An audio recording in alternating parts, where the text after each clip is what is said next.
እንደምናላችሁ የ11ኛ ክፍል ሂስትሪ ዩኒት 7 ላይ እንገኛለን። ዩኒት 7 ፓርት 4 ላይ ነው ያለነው ማለት ነው። ፓርት 4 ሪሌሽንሺፕ ቢትዊን ዘ ክርስቲያን ሃይላንድ ኪንግደም ኤንድ ሱልጣኔት ኦፍ አዳል፣ በአዳል ሱልጣኔት እና በክርስቲያን ሃይላንድ ኪንግደም መካከል ያለው ዝምድና ያለው መስተጋብር ምን ይመስል ነበር የዛሬው ቶፒካችን ነው።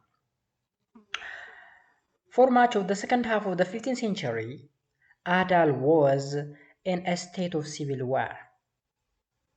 For much of second half of 15th century ከ15ኛው ክፍለ ዘመን ሁለተኛ አጋማሽ በኋላ አዳል ሲቪል ዋር ውስጥ ነበረች። አዳል የት ነው ካልን ሐረር አካባቢ ነው ጋይስ፣ ሐረር አካባቢ። ዘ ሱልጣንስ ሎት ፓወር፣ ሱልጣን የሚባሉት ደግሞ የሱልጣኔት መሪዎች ናቸው። ለምሳሌ የኪንግደም መሪዎች ኪንግ ለክርስቲያኖች ብዙ ጊዜ ማለት ነው፣ ለሙስሊም ደግሞ ሱልጣን እንላለን። Actual power was held by emir or amir and imams.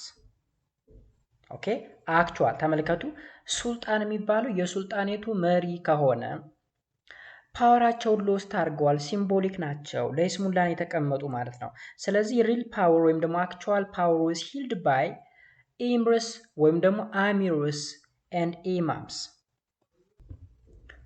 ኢመርም ኢማምም ሊደር ናቸው፣ ግን ሃይማኖታዊ ነው። ኢመርስ ወይም ደግሞ አሚር ስንል ያ ቫሪየስ እንትን ነው፣ ይሄ ምንድን ነው አክሰንት ነው። ኢመርም በሉት አሚርም ተመሳሳይ የሆነ ትርጉም ነው ያለው። ቫሪየስ ስፔሊንግ ኦፍ ኢመርስ ነው የሚለው አሚርን። ሊደር ማለት ነው ወይም ኮማንደር ማለት ነው፣ ሞስት ኦፍ ዘ ታይም ለእስላሞች ማለት ነው። ኢማም ስንልም በተመሳሳይ ኢማም ደግሞ the person who leads prayers in a mosque፣ መስጊድ ላይ የሚጸልዩ ሰዎችን ወይም ዱዓ የሚያደርጉ ሰዎችን የሚመራ ነው ኢማም የሚባል። ስለዚህ ሪል ፓወር ወይም አክቹዋል ፓወር ያለ ኢምረስ እና ኢማሞች ላይ ነው እንጂ ሱልጣኑ ላይ አልነበረም። because of the ensuring rivalry between emirates and imams, only a few imams held power for a longer years። እንግዲህ በኢመሮች እና በኢማሞች መካከልም ደግሞ ሪቫለሪ አለ። ሪቫለሪ ወይም ሽኩቻ ወይም ደግሞ ፍክክር አለ ማለት ነው። so because of ensuring rivalry between emirates and imams, only a few imams held power for a long period of time። የተወሰኑ ኢማሞች ብቻ ነበሩ ለረጅም ጊዜ ስልጣን ላይ የሚቆዩት ነው የሚለው። in the last decade of the 15th century፣ ያ ማለት last decades of 15th century ማለት 1480 1490 አካባቢ ማለት ነው። ኢመር ሙሐፊዝ emerged as a powerful rulers of አዳል and ዛይላ። እንግዲህ በ1480ዎቹ 90ዎቹ አቅራቢያ ማለት ነው ኢመር ሙሐፊዝ የተባለ በጣም ኃይለኛ የሚባል የአዳልና የዛይላ መሪ መጣ ማለት ነው። he strengthened the sultanates of አዳል and began a series of attacks on the Christian highlands kingdom, particularly during the reigns of Iskandar ruled from 1478 up to 94 and Naud ruled from 1494 up to 1508። ስለዚህ ይሄ መሐፉዝ የሚባለው ማን ነው? ኢመር መሐፉዝ የሚባለው ሰው እንግዲህ የአዳል መሪ እና የዛይላም አስተዳዳሪ ማለት ነው። በጣም ፓወርፉል የሆነ ሩለር አዳልን በጣም ስትሮንግ አድርጓት ነበር። እናም በክርስቲያን ሃይላንድ ኪንግደም ላይ ከባድ የሚባል አታክን ሲያደርግ ነበረ። ስፔሻሊ የክርስቲያን ሃይላንድ ኪንግደም መሪዎች በእስክንድር እና በናኦድ ላይ ማለት ነው። however he was killed by army of king ልብነ ድንግል። በማን ተገደለ ግን? በልብነ ድንግል ወታደሮች ተገደለ። ልብነ ድንግል ከ1508 እስከ 40 ድረስ የገዛ ነው። at the battle in ዳይላ in 1517። ስለዚህ በ1517 ዛይላ ውስጥ በሚገኝ አንድ የጦር ሜዳ ሊገደል ችሏል ማለት ነው። ማን? ኢመር መሐፉዝ የተባለ የአዳል መሪ ፓወርፉል ሩለር ማለት ነው። the death of Muhafuz opened the way for another rivalry for power among the emirs። እንግዲህ የኢምር መሐፉዝ ሞት፣ ኢምር እንግዲህ ማዕረጉ ነው። ስለዚህ የኢምር መሐፉዝ ሞት ለሌሎች ለስልጣን ለሚሻኮቱ ሰዎች መንገድ ከፈተ፣ ለሌሎች ኢምሮች ማለት ነው። ኢምር ምንድነው? ኮማንደሮች፣ ሊደሮች ናቸው በአረቢክ ካልቸር ማለት ነው። በአረቢክ ካልቸር ወይም በእስላማዊ ካልቸር ኦኬ። Eventually, in the early 1520s, the leaders in Adal passed to a powerful imam named Ahmed ibn Ibrahim al-Ghazi. አያችሁ በ1520ዎቹ መጀመሪያ አካባቢ ሌላ ስትሮንግ የሚባል ፓወርፉል የሚባል ኢማም መጣ። ቀደም ኢምር ነበር የሚያስተዳድረው አይደል? ኢምር መሐፉዝ። ከሙሐፉዝ ሞት በኋላ ግን ኢማም መቶ ተሾመ ማለት ነው። ስልጣን ያዘ በ1520ዎቹ። ይህም ኢማም ማን ይባላል? አህመድ ኢብን ኢብራሂም አልጋዚ ተብሎ ይጠራል። አህመድ ኢብን አልጋዚ፣ አህመድ ኢብን ኢብራሂም አልጋዚ ሙሉ ስሙ ነው። he is a popular noun in the Christian highland as the ግራኝ ሐመድ ወይም the left handed እየተባለ ይጠራል። ግራኝ ሐመድ ይባላል በክርስቲያን ኮሚኒቲው። ቢኮዝ ግራኝ ሐመድ እየተባለ የሚጠራው ወይም በክርስቲያን ኮሚኒቲው እውቅና ያገኘው at the battle of ሽምብራቁሬ ክርስቲያን አይላንድ ኪንግደምን አሸንፎ ብዙ ገዳማት ቤተክርስቲያናቶችን አጥፍቶ ስለነበረ በዛ ታሪኩ ተዘግቦ ስለሚገኝ ነው ክርስቲያን ኮሚኒቲ ግራኝ ሐመድ እያሉ የሚጠሩት ማለት ነው። there is lack of clear evidence about his family background እንግዲህ ስለ አህመድ ኢብን ኢብራሂም አልጋዚ ቤተሰቦች ክሊር የሆነ ኤቪደንስ የለም። ከየት እንደመጣ ከማን እንደሚወለድ የሚታወቅ ነገር የለም ማለት ነው የግራኝ ሐመድ ነገር። according to his chronicle the Futuh al-Habasha, Ahmed belongs to the clan called Balau in Hubat, located in present-day ባቢሌ። እንደ ክሮኒክሉ ገለጻ ከሆነ ክሮኒክል ማለት ገድል ማለት ነው፣ ወይም የህይወት ታሪኩ ማለት ነው አጠቃላይ። ሶ እንደዛ ገለጻ ከሆነ ዘፉቱህ አልሀበሻ የሚል ገድል አለው። አህመድ ቢሎንግስ ደ ክላኑ ባለው ኢን ሁባት ውስጥ ባለው የሚባል ክላን አለ፣ እዛ ውስጥ እንደሚመደብ። ይሄ ደግሞ በአሁኑ ሰዓት ባቢሌ ተብሎ የሚጠራ ቦታ ለዛ አካባቢ ላይ እንደሚገኝ ነው የሚያመላክተው ማለት ነው። ከክሮኒክሉ ወይም ደግሞ ከገድሉ ወይም ከህይወት ታሪኩ ስናየው ማለት ነው። he was a cavalry officer under Muhafuz and married his daughter ባቲ ድል ወንበራ ሚስቱ ነች እቺ ባቲ ድል ወንበራ was the wife of ግራኝ ሐመድ or Ahmed ibn Ibrahim al-Ghazi, and she was the daughter of Muhafuz, ኢመር ሙሐፉዝ። የኢመር ሙሐፉዝ ልጅ ነበረች ባቲ ድል ወንበራ የምትባለዋ ማለት ነው። በኋላም የማን ሚስት ሆነች? የግራኝ ሐመድ ወይም ደግሞ የአህመድ ኢብን ኢብራሂም አልጋዚ ሚስት ሆነች ማለት ነው። ካቫላሪ ማለት ደግሞ የፈረሰኞች ማለት ነው፣ ፈረሰኞች። ስለዚህ የፈረሰኞች መሪ ነበረ ማለት ነው። Ahmed combined energetic and tactful leadership qualities. First, he systematically got rid of his internal rivals one after another and became the imams of Ada. እንግዲህ አህመድ ምንድነው ያደረገው? combined energetic and tactful leadership qualities። በጣም የሚገርም አቅም ጉልበት ያለው ኳሊቲ ያለው ታክትፉል የሆነ የሊደርሺፕ ኳሊቲዎች አሉት ይላል። መጀመሪያ ላይ እንግዲህ he systematically got rid of his internal rivals one after the other። አንደኛውን ሪቫል የሚያደርጉትን ወይም ደግሞ እነዚህ ይሄ የሚፈካከሩትን ኃይሎች አንድ ባንድ ነው ያጠፋቸው መጀመሪያ ማለት ነው። ከዛም በጣም ስትሮንግ ኢማም ኦፍ አዳል ነው ሊሆን ይችላል። የአዳል በጣም ጠንካራ የሚባል ኢማም ለመሆን ችሏል። then he tried to consolidate his power in the lowland by reconciling the warring Afar, Somali and Harri communities. ሶ የሰራው ስራ ምንድን ነው? እንዴት ነው ኮንሶሊዴት ያደረገው ፓወሩን? ኮንሶሊዴት ማለት ማጠናከር ማለት ነው። ስለዚህ የሰው ስትሮንግ ኢማም ሊሆን የቻለበት በዋናነት ፓወሩን ኮንሶሊዴት በማድረጉ በማጠናከሩ ነው። ያጠናከረው ደግሞ በምንድን ነው ካል ሎውላንድ ኤሪያ የሚባሉት ላይክ አፋር፣ ሶማሌ፣ ሀረር ይሄ ሙስሊም ኮሚኒቲ እርስ በርሳቸው ይዋጉ ነበረ። ሶ እነሱን ምን አደረገ? ሪካውንስል ነው ያደረገው። ሪካውንስል ማለት ማስታረቅ ማስማማት ማለት ነው። ኦኬ። ስለዚህ እዛ ውስጥ ያሉ ኮሚኒቲዎችን አስታረቀ፣ አስማማ። ዴን የእሱ ደጋፊዎች ይሆናሉ ማለት ነው። the Afar had already started to make incursion into the agricultural area in the highlands since the time before the rise of ሙሐፉዝ።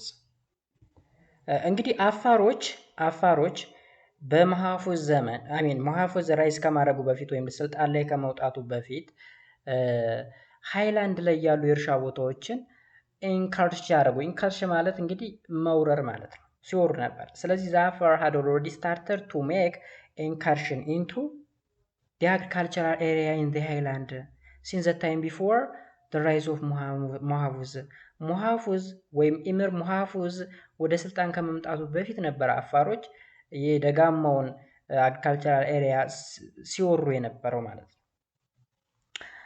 The Somali and the other pastoral community with their cattle also began to move into the relatively fertile highland areas of Adal. በሌላ በኩል ሶማሌዎችና ሌሎች ደግሞ ፓስቶሪያል ወይም እነዚህ ምንድነው ኖማዲክ ዋይፍ ላይፍ የሚተዳደሩት ወይም ደግሞ ከብቶችን በማርባት የሚተዳደሩት ሰዎች አሁንም በተመሳሳይ ፈርታይል የሆነው ወይም ለም የሆነው ደጋማውን ቦታ ስፔሻሊ አዳል አካባቢ የሚገኘውን ማለት ነው ወደዛ ሙቭ ካረጉ ቆይተዋል።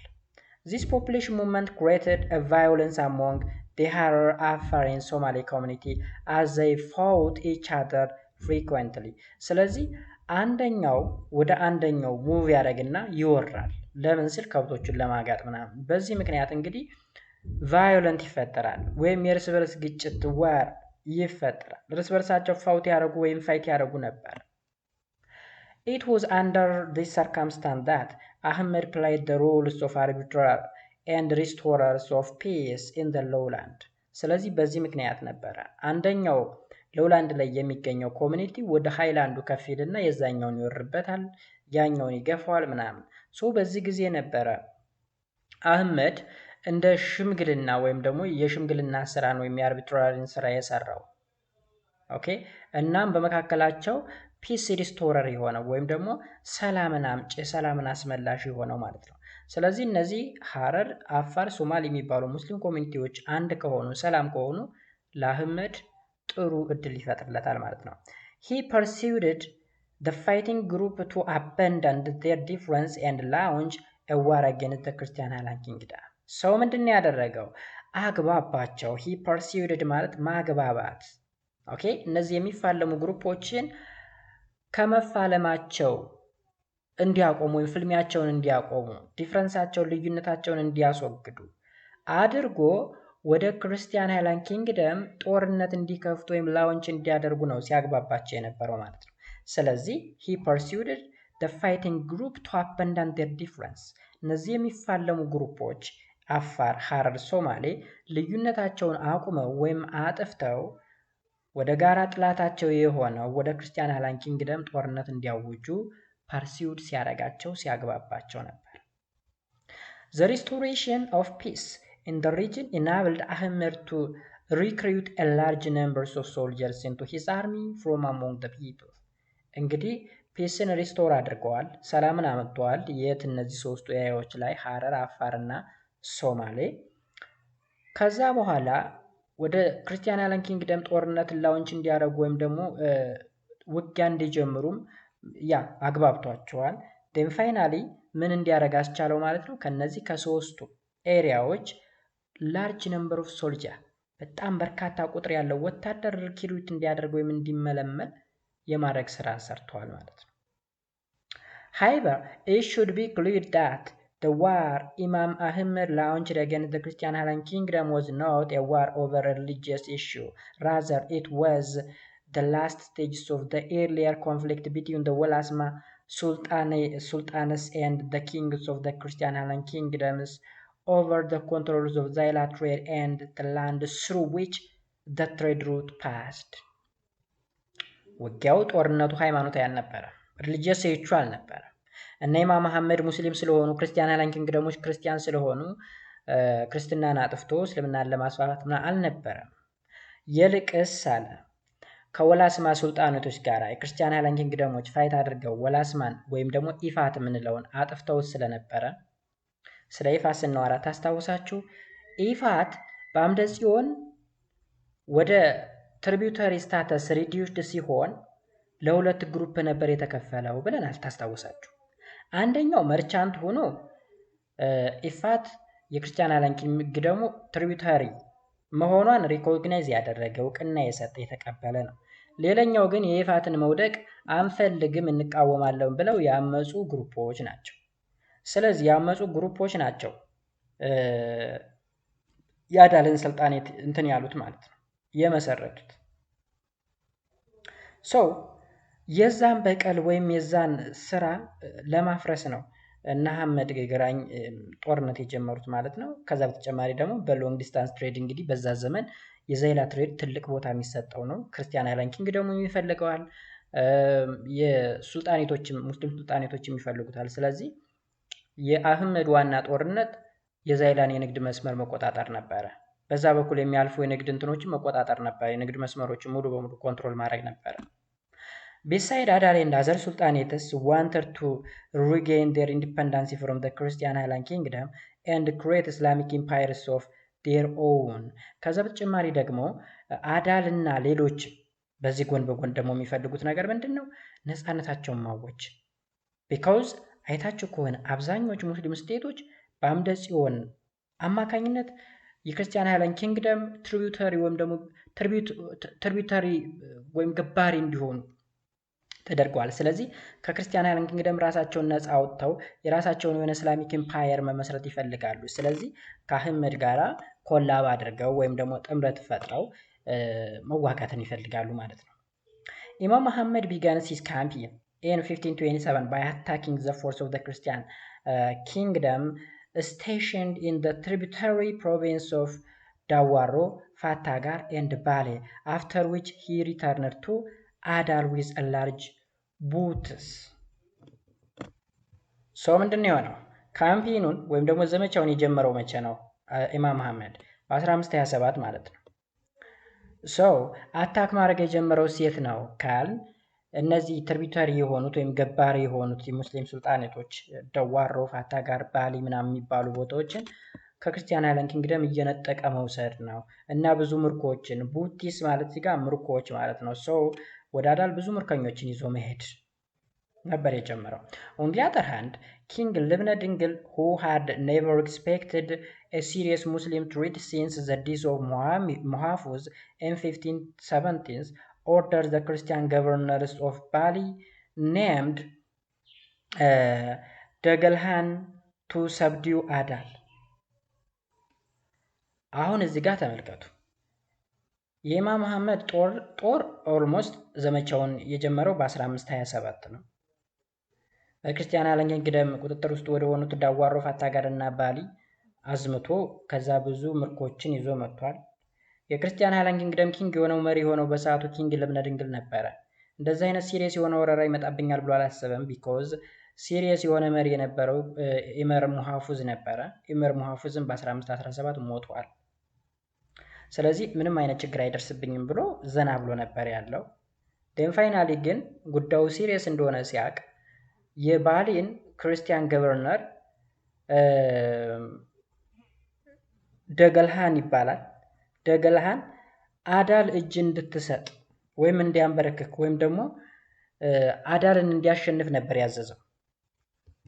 ስለዚህ የባሌ ገቨርነር ደገልሃን ትእዛዝ ተሰጠው ከክርስቲያን ኪንጉ ከልብነ ድንግል ማለት ነው። ምን አዳልን እጅ እንድትሰጥ ወይም ደግሞ በቁጥጥር ስር እንዲያውላት ማለት ነው።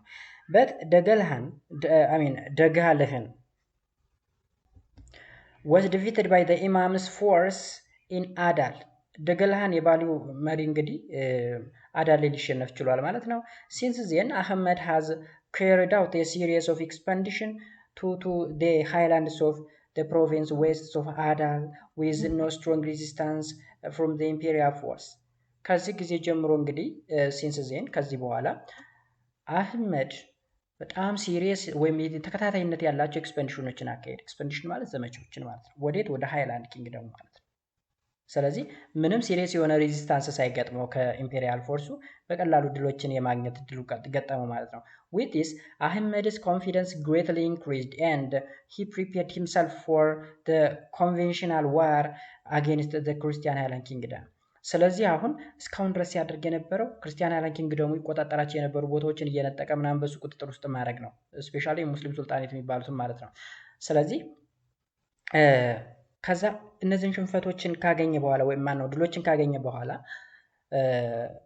ከክርስቲያን ሃይላንድ ኪንግደም ጋር ከራሱ ከዋናው ጋር ማለት ነው ጦርነት ለማድረግ ራሱን ነበር ፕሪፔር ሲያደርግ የነበረው። he prepared himself for the conventional war against the Christian kingdom ከዋናው ጋር ማለት ነው።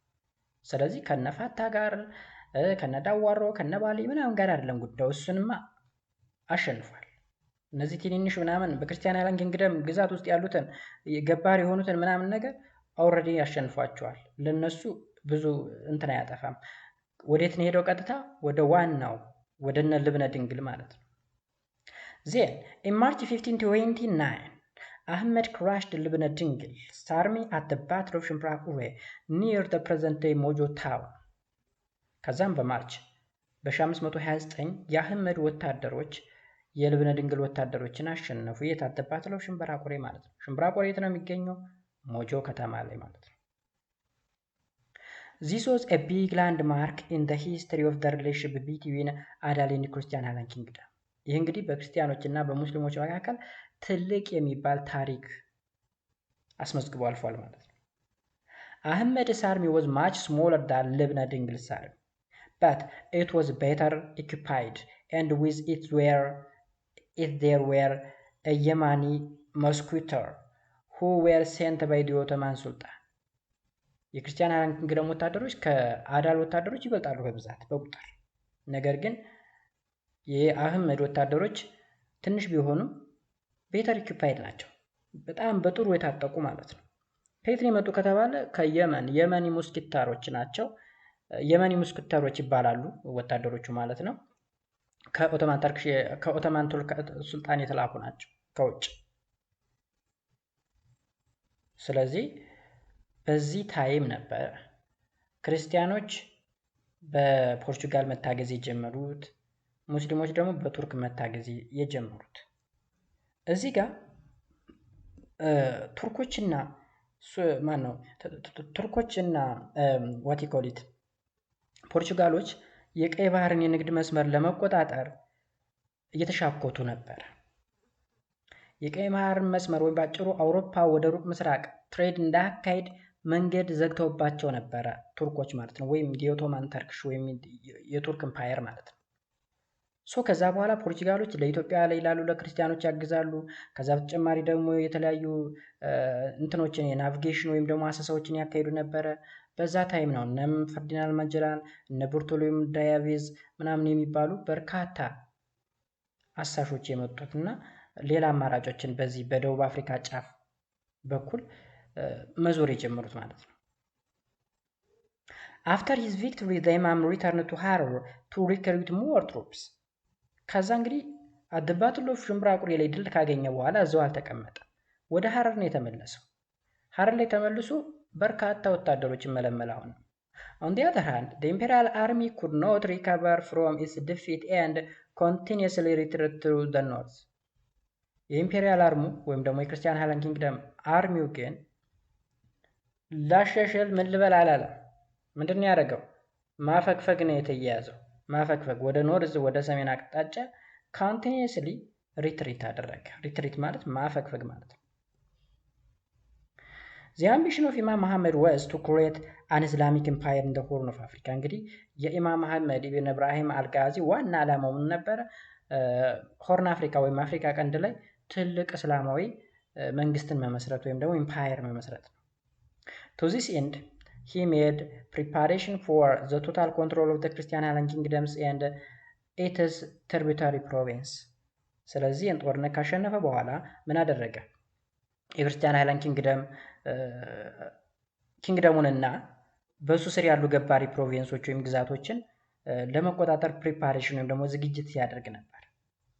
In 1531, he led the army of Adal and easily annexed Dawaro and Bali. አያችሁ በ1531 ቀጥታ የአዳል ወታደሮችን በመላክ ዳዋሮ የሚባሉ ሙስሊም ሱልጣኔት የነበሩ በክርስቲያን ሃይላንድ ኪንግደም ገባሪ ሆኖ ወይም ስር ያሉ፣ ባሊ የተባለች ሌላ ሱልጣኔት ወደ የክርስቲያን ሃይላንድ ኪንግደም ገባሪ የነበረች በኪንግ አምደ ጽዮን ጊዜ ወደዛ የገቡ ናቸው። እነዚህን ቀጥታ ወደ ማን አጠቃለላቸው? ወደ አዳል አስገባቸው። አኔክስድ ማለት የሆነን ሀገር አመቶ መቀጠል ወይም ደግሞ ማስተዳደር መቻል ማለት ነው። ወይም የዛ ግዛት አካል ማድረግ። ስለዚህ ዳዋሮና ባሊ የአዳል ግዛቶች ሆኑ ማለት ነው። Ahmed continued his all-out attack on the Christian kingdom, but he could not capture Libna Dingle, who moved from one place to another with a small army until his death in 1540. ኢማም አህመድ ግን የክርስቲያን ኪንግደም ኪንግ የሆነውን ልብነ ድንግልን ካፕቸር ማድረግ አልቻለም ወይም መያዝ አልቻለም። ቢኮዝ ልብነ ድንግል ከቦታ ቦታ ሙቭ እያደረገ ነበረ። ሶ መያዝ አልቻለም። ከትንሽዬ ወታደሮች ጋር ነበር ሲንቀሳቀስ የነበረው። ቢኮዝ የሰውዬ ሳያስበው ነው ዱብዳ የሆነ ጦርነት የመጣበት። ዌል ኦኩፓይድ ወይም ቤተር ኦኩፓይድ የሆኑ ወታደሮች ናቸው መጥተው የወጉት። ስለዚህ ማሸነፍ አይችልም። ኮንቲኒስሊ ወደ ኖርዝ ነበር ሪትሪት ሲያደርግ ሲያፈገፍግ ነበር። መያዝም አልቻለም። But unfortunately in 1540 ሊሞት ችሏል ማለት ነው ልብነ ድንግል። In the year 1532 and 1533 Ahmed effectively controlled the state and peoples of the southern halves of the Ethiopian region. ስለዚህ ለቻ አንድ ዓመት ያክል ከ32 እስከ 33 ከ1532 እስከ 33 ማለት ነው አህመድ ሙሉ በሙሉ ሀገረ መንግስቱን ሊቆጣጠር ችሏል። በዋናነት እንግዲህ ደቡባዊ የኢትዮጵያን ክፍል ማለት ነው the southern halves of the Ethiopian region መቆጣጠር ችሏል። He put all this region under a hegemony of Adal from his command center at Debre Birhan and in Waji and Dawar. So ይሄ ሰው ምንድን ያደረገው? እያንዳንዱ የተቆጣጠራቸውን ሪጅኖች እዚህ ጋር ሄጅሞኒ ማለት ባይዘው ሄጅሞኒ አንድ ላይ የተያያዘ ቃል ነው። ሄጅሞኒ ማለት አንድ ሀገር ሌላውን የሚቆጣጠርበት ሁኔታ ማለት። ስለዚህ የት ላይ ሆኖ ይቆጣጠር ነበረ? ደብረ ብርሃን ላይ ኮማንዲንግ ሴንተሩን ደብረ ብርሃን ላይ በማድረግ ዋጂ ዳዋሮ ላይ በማድረግ ሌሎች ሪጅኖችን ይቆጣጠር ነበር ማለት ነው። ወላይታ was the only state in the region which successfully resisted the Imam's army. እዚህ ጋር ነጥብ ያዙ። ወላይታ was the only state in the region which successfully resisted the Imam's army. የኢማሙን አርሚ ሰክሰስፉሊ ሪዚስት ያደረገው ብቸኛው the only ነው የሚለው the only state ማነው? ወላይታ ማለት ነው። Ahmed launched the last phase of his campaign from the mid 1533 to 1535 against the northern province of the Christian kingdom. እንግዲህ አህመድ ለመጨረሻ ጊዜ የመጨረሻውን ካምፔን ወይም ዘመቻ 1533 አጋማሽ እስከ 1535 ድረስ የሰሜናዊ ግዛቶችን ለመቆጣጠር ማለት ነው የክርስቲያን ሃይላንድ ኪንግደም የሰሜናዊ ግዛቶችን ለመቆጣጠር ዘመቻ አድርጓል። the last phase የሚባለው ማለት ነው። he put Tigray and the area adjoining the Red Sea under his control and made Aksum his center.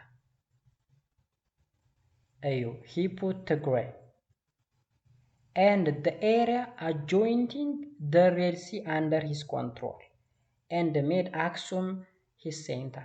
The Sultan of Adal had supremacy over the Ethiopian region and large parts of the Horn of Africa. ያ ማለት ትግራይን ተቆጣጥሮ and ሬድ ሲ አካባቢ ያሉ ቦታዎችን በመቆጣጠር አክሱምን ሴንተር የማድረግ ስራ ማለት ነው። The Sultanate of Adal had a supremacy over the Ethiopian regions and a large part of the Horn Africa. እንግዲህ በቀንዱ አፍሪካ ላይ ወይም የቀንዱ ክፍል ወይም የኢትዮጵያ ሪጅን ላይ የበላይነትን አግኝቷል አዳል ሱልጣኔት ማለት ነው። under the rulers of ኢማም አህመድ በኢማም አህመድ ኢብን ኢብራሂም አልጋዚ ዘመን ማለት ነው። The territory in both the south and the north was divided into a province which were governed by rulers appointed by the imam. እንግዲህ የተለያዩ ቦታዎች ከሰሜንም በሉ ከደቡብ አቅጣጫ ወደ ተለያዩ ፕሮቪንሶች ወይም ግዛቶች በመከፋፈል ራሱ በሾማቸው ኢማሞች እንዲተዳደሩ የማድረግ ስራ ሰርቷል። By 1535 Ahmed and his army settled in Dambea near Lake Tana, making it his new center from where he ruled the empire until his final defeat and killed at the Battle of Wainadaga in 1543. ስለዚህ ደንበያ አካባቢ ላይ ነው ሳት ላይ ያደረገው። ደንበያ እንግዲህ ደቡብ ጎንደር አካባቢ መሰለኝ ከጣና ሐይቅ ከፍ ብሎ የሚገኝ ቦታ ነው። ደቡብ ጎንደር አካባቢ ማለት ነው። እዛ አካባቢ ነበር የተቀመጠው። እዛ ላይ ሆኖ ማስተዳደር ነበር የፈለገው። ነገር ግን መጨረሻ ላይ ሊሸነፍ ችሏል ማለት ነው። የተሸነፈውም ወይና ደጋ ተብሎ የሚጠራባትን ላይ በ1543 ነው። በ1543 ያሸነፈው ልብነ ድንግል አይደለም፣ የልብነ ድንግል ልጅ ነው። እንግዲህ በጦርነቱ የተጀመረው ከልብነ ድንግል ጋር ነበረ። ልብነ ድንግል ግን በ1540 ሊሞት ችሏል።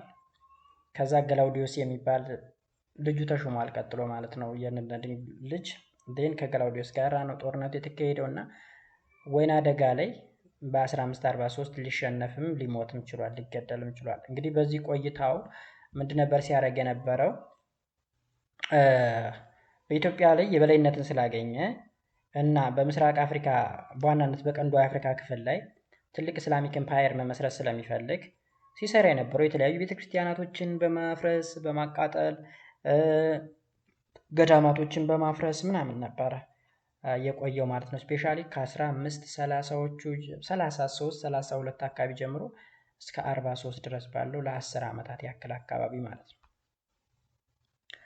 ሌላኛው ቅድም ጫፉን ነግሬያቸዋለሁ። the involvement of Portuguese and Ottoman Turkish የፖርቹጋሎች እና የኦቶማን ቱርክ ኢንቮልቭመንት በጦርነቱ ለአዳል እንግዲህ ቱርኮች ያግዙ ነበረ፣ ለክርስቲያን ሃይላንድ ኪንግደሙ ደግሞ ፖርቹጋሎች ያግዙ ነበረ። ፖርቹጋሎች ክርስቲያኖች ናቸው፣ ወይራስ ኦቶማን ተርክሽ ደግሞ ሙስሊሞች ናቸው። ስለዚህ ሙስሊሞች ለሙስሊሞች፣ ክርስቲያን ለክርስቲያን ያግዛል።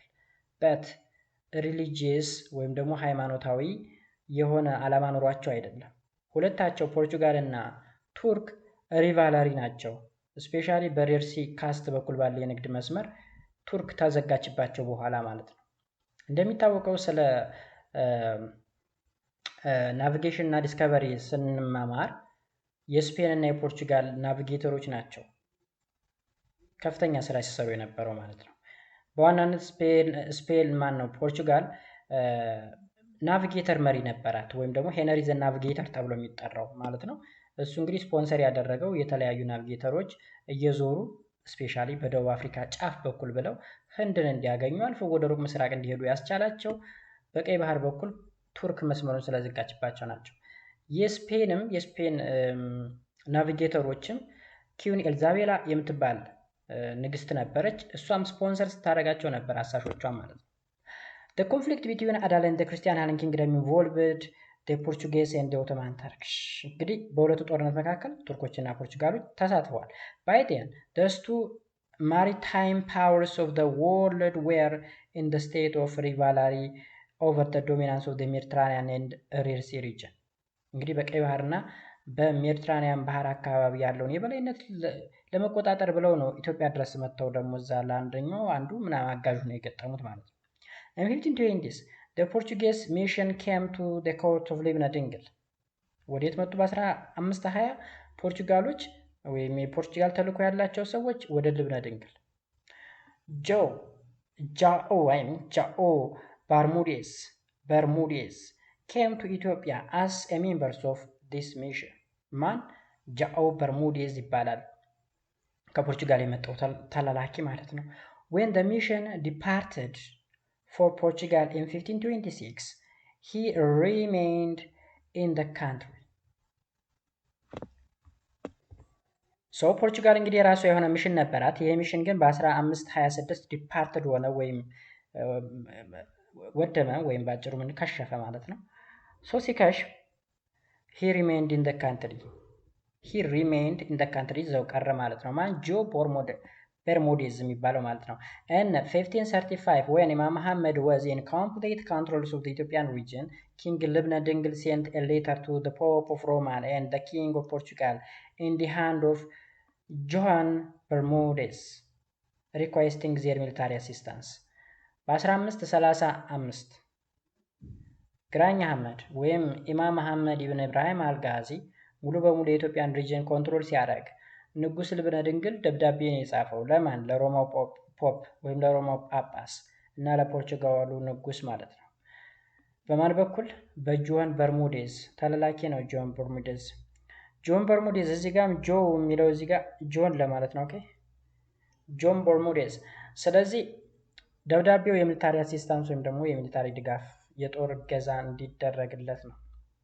after several years of delay, Bermudez came to Ethiopia again in 1541 with 400 Portuguese soldiers led by the Cristóvão ደጋማ ክርስቶቫያ ደጋማ በክርስቶቫያ ደጋማ የሚመራ 400 አካባቢ የሚደርሱ የፖርቹጋል ወታደሮች በ1541 ወደ ኢትዮጵያ መጡ ማለት ነው። ከብዙ ዘመን በኋላ የተላኩ በ10 ስንት ነው?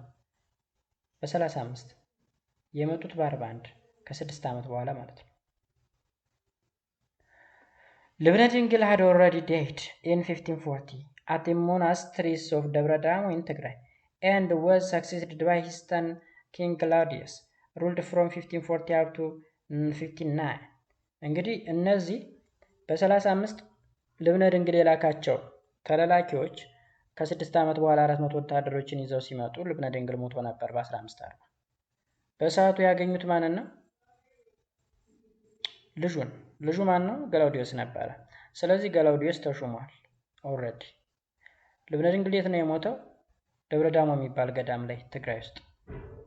The Portuguese troops entered the Christian Island kingdom through ምጽዋ and continued their march to the interior to meet the king። ስለዚህ እነዚህ ወታደሮች 400 የሚደርሱ የሰለጠኑ ወታደሮች ናቸው። ባይዘው ኦኩፓይድ የሆኑ ወታደሮች ናቸው። በምጽዋ በኩል ብለው ወደ ውስጠኛ የኢትዮጵያ ክፍል ገቡ ንጉሱን ለማግኘት ማለት ነው። On their march to the south, they encounter their first engagement with the armies of the Adal in eastern Tigray። እንግዲህ በትግራይ በኢስት በኩል ለመጀመሪያ ጊዜ ከአዳል ወታደሮች ጋርም ፋይት አድርገው ነበር ማለት ነው። But the ensuring resistance force of the Portugal to return to the north to ደብረዋ on the Dersi cast ወዴት እንዲመለሱ አስቻላቸው ማለት ነው። በአዳል ወታደሮች አማካኝነት ወደ ኖርዝ አቅጣጫ እንዲጓዙ አደረጓቸው አይነት ነገር ነው የሚለው። Imam Muhammad intended to prevent the Portuguese soldier from joining the Christian troops under King Claudius። ስለዚህ ወደ ኖርዝ መለሷቸው ማለት እዚህ ጋር ኢማም መሐመድ የፖርቹጋል ወታደሮች ከክርስቲያን ትሮፖች ጋር እንዳይገናኙ የመከልከል ስራ ነበር ሰራ ነበር ከግላውዲዮስ ወታደሮች ጋር። For that end, he shifted his command centers to Daraski in Sami። ስለዚህ ኮማንዲንግ ሴንተሩን ወደ ቀየረው ወደ ደራስኪ ሰሜን አካባቢ ማለት ነው። From this place, he led his army to attack the Portuguese in Sahariki። እዚህ ደራስኪ ላይ ሆኖ እንግዲህ የፖርቹጋል ወታደሮችን አታክ ለማድረግ ይሞክር ነበር ማለት ነው። However, with the help of their cannon, the Portuguese defeated the Imam's army። እንግዲህ ካኖን እንደነገርኳችሁ ዌል ኢኩይፕድ ናቸው፣ በደንብ የታጠቁ ናቸው ፖርቹጋሎች ብያቸዋለሁ። Then the Imam himself was wounded and slightly escaped captured። ኢማሙ ምን ሆነ? ራሱ ቆሰለ ማለት ነው። ወታደሮቹ ብቻ ሳይሆኑ ኢማሙን ቆሰለ። ከዛስ Ahmed's army was defeated in another engagement 2 weeks later. Then he retreated further south to the area southeast of Lake Ashangi። ወዴት ሪትሪት አደረገ? ወደ አሸንጊ ሐይቅ። The Portugal also moved to the area south to the lake and awaiting the coming of Claudius። ወደ አሸንጊ ሐይቅ ወርደው ፖርቹጋሎችም ምን አደረጉ? ግላውዲዮስን እስኪመጣ ይጠብቁት ነበረ ማለት ነው። ኢማጂን 400 ወታደር ነው እንግዲህ 400 ወታደርና ያዳይስ ብታስቡት ኢምንት ነው፣ በጣም ትንሽ ናቸው ማለት ነው 400 ወታደሮች። So because እያወራን ያለ ነው እንግዲህ በ15ኛው በ16ኛው ክፍለ ዘመን ታሪክ ስለሆነ ታትማች ፖፑሌሽኑም ዝቅ ያለ ነበር ማለት ነው። ከዛስ In the meantime, the Imam turned to the Ottoman Turkish for military assistance። እዚህ ጋር ባይዘው ያመለጠው ማለት ነው። እዚህ ጋር ያልነገርኳችሁ ነገር the Imam himself was wounded and slightly escaped capture። ሊያዝ ሲል ነበረው ያመለጠ እንደማለት ነው። ሊያዝ ካፕቸር ሊደረግ ሊማረክ ሲል ነው ቆስሎ ያመለጠው ማለት ነው። ስለዚህ ወዲያውኑ ለቱርኮች ምን አደረገ? ሚሊታሪ አሲስታንስ ጠየቀ። ልብነ ድንግል በ1535 ለሮሙ ፓፕና ለፖርቹጋሎች ልኮ ከ6 ዓመት በኋላ 400 ወታደሮች መጡለት። ከዛ ኢማም መሐመድ ደግሞ የፖርቹጋሎችን ውጊያ አልችል ሲል ለኦቶማን ተርኪ ላከ። ከዛስ the Ottoman responded immediately by sending 900 troops troops armed with muskets and cannon እንግዲህ ጠመንጃ መሳሪያ መድፍ ምናምን የታጠቁ 900 የሚደርሱ ወታደሮችን ላከለት ማለት ነው። with this Ahmed quickly marched to ወፍላ ይሜን ወዴት ማርች ያደረገ አህመድ ወደ ወልፋ ወደምትባል ቦታ ማለት ነው። in the battle that followed the Portugal suffered a crushing defeat ከዛም ፖርቹጋሎች ምን ገጠማቸው? ሽንፈት። their commanders Christopher da Gama was wounded, captured and killed ክሪስቶፈር ደጋማ የማን መሪ ነበር? የፖርቹጋል ወታደሮች። ቆሰለ፣ ካፕቸር ተደረገ ወይም ተማረከ፣ ተገደለ። the remnant of the Portugal retreated to the northwest of the country and met with Galaudius toward the end of 1542 የቀሩት ደግሞ ያልሞቱት ማለት ነው ሪትሪት አደረጉ፣ አፈገፈጉ። ወዴት? ወደ ሰሜን ምዕራብ አቅጣጫ። ከዛ ማንን አገኙት? ገላውዲዮስን አገኙት። ገላውዲዮስን ያገኙት መቼ ነው? በ1542 እንግዲህ ዋናውን ንጉስ ሳያገኙ እየተዋጉ ነበር ማለት ነው ከ41 ጀምሮ ለአንድ ዓመት ያክል። meanwhile Imam Muhammad committed a grave mistake by sending most of the Ottoman muskets back to their home country በዚህ ጊዜ ነው እንግዲህ ኢማም መሐመድ ትልቅ ስህተት የሰራው ማለት ነው። grave mistake ይለዋል። ምን አድርጎ ነው ስህተት የሰራው? የኦቶማን ወታደሮችን ወደ ሀገራቸው እንዲመለሱ because እነዚህ ፖርቹጋሎች ወዴት አፈግፍጓል? ወደ ኖርዝ ዌስት አቅጣጫ ስለሄዱ በቃ እናንተ ወደ ሀገራችሁ ተመለሱ ብሎ የኦቶማን መስኪተሮችን መለሳቸው ወደ ሀገራቸው። the rest of his army was also overstretched throughout the vast empire የቀሩት ወታደሮችም በዚህ ሰፊ በሚባለው ግዛት ውስጥ ተበታትነዋል። on the other hand the Portuguese were furious about the deeds of their commander and sought to avenge it የፖርቹጋል ወታደሮች ግን ማለት ነው ይሄው እዚህ ጋር በጣም ተናደዋል በኮማንደራቸው ሞት ማለት ነው። ስለዚህ they sought to avenge it ይሄን መበቀል ይፈልጋሉ ማለት ነው። መሪያቸው ክሪስቶፈር ደጋማ ሞቶባቸዋል። ስለዚህ እሱን ለመበቀል ራሳቸውን እያዘጋጁ ነው ለበቀል። the presence of the Portugal መስኪተር ምንድነው? ፈርስት መስኪተር ማለት ዳይሬክት ሚኒንጉ ነፍጠኛ ማለት ነው።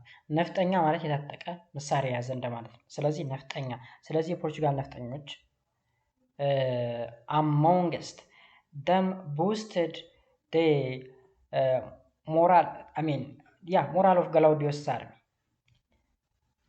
In February 1542, Galaudius led the combining forces of the Ethiopian and the Portugal and defeated the Imam's army at the Battle of ወይናደጋ in Dambia. ስለዚህ ደንቢያ ወይናደጋ ተባለ ባትል ላይ የፖርቹጋል ወታደሮችን የራሱን ወታደሮች በመያዝ ገላውዲዮስ ምን ሊል ይችላል ማለት ነው?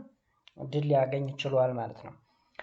Ahmed was shot by the Portugal musketeer and died soon after. ከዛም ተበቀሉት ማለት ነው። አህመድን መቱት ተኩሰው ወደው ሞተ። The Muslim army and the Imam's wife ባቲድ ሎምበራ retreated south to አዳል። የሙስሊም ወታደሮችና ባቲድ ሎምበራ የኢማሙ ሚስት ማለት ነው ወደ አዳል አፈገፈጉ ማለት ነው።